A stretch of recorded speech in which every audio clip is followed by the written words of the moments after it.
大家好，欢迎回到设计思考入门课程。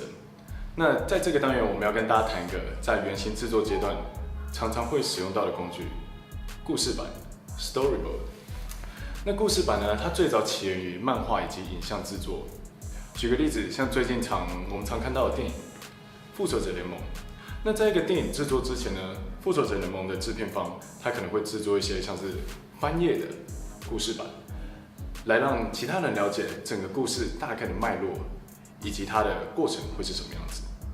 那在设计思考里面，我们也会利用故事板来让大家快速的了解这个产品以及体验会带给使用者什么样的感觉。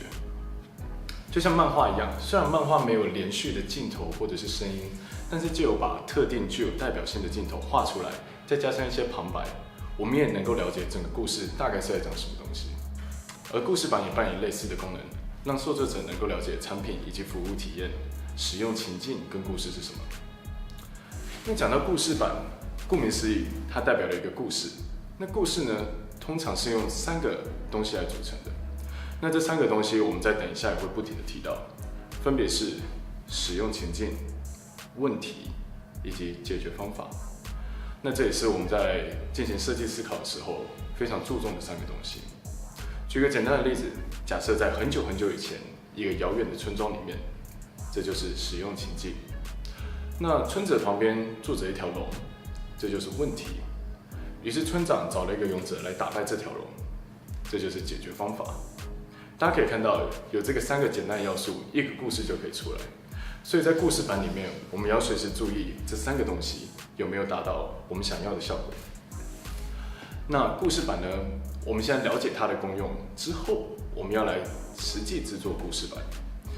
那在制作以及使用故事板的阶段，分为3个阶段。第一个是前置作业，第2个是发散，第3个是收敛。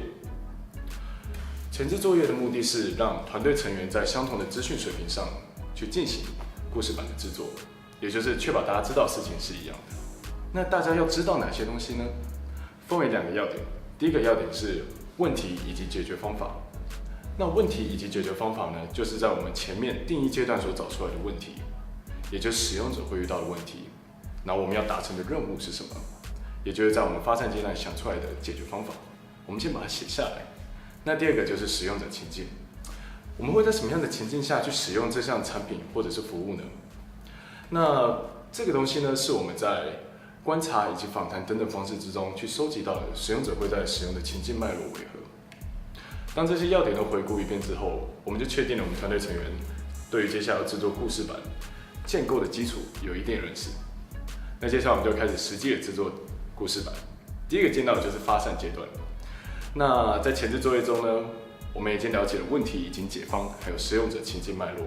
我们可以先从这2大要点——问题解方、使用者情境脉络——来画下我们的关键步骤，也就是针对这2个要点，有哪些东西是因为这些东西一定会出现在使用者体验里面的。那根据我们过去在台大的教学经验，很多人在这个时候就开始说：可是我不会画画，要怎么办？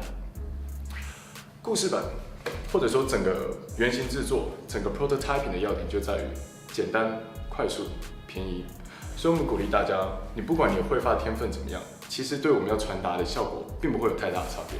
就算只是画一个简单的4格漫画，能够传达你想要传达的东西才是最重要的。所以会不会画画其实没有关系。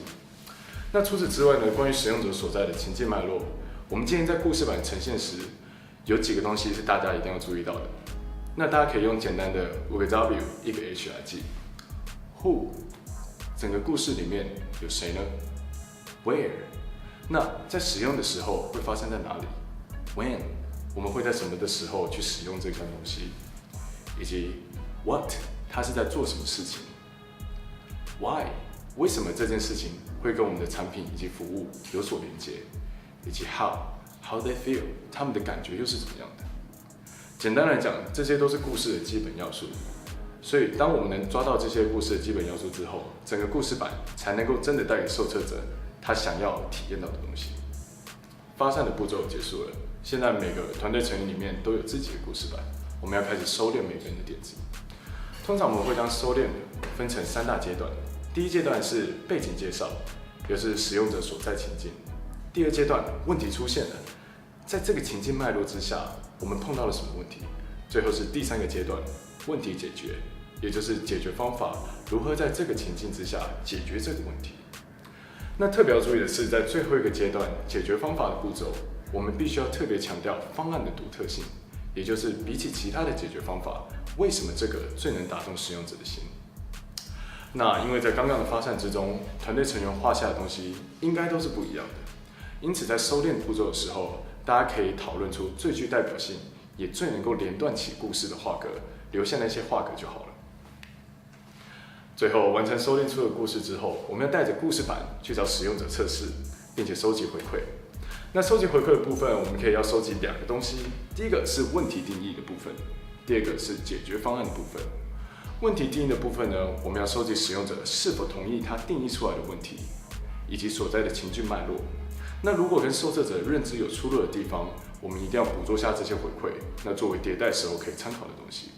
那第二个是针对解决方案，收集受测者最喜欢的部分，以及觉得可以改进的地方。最后在回馈收集阶段里面，也可以请受测者一起脑力激荡，想想不同的解决方案。以上就是关于故事板，推荐大家在专业实作时也可以动手操作这项简单但却效果非凡的工具。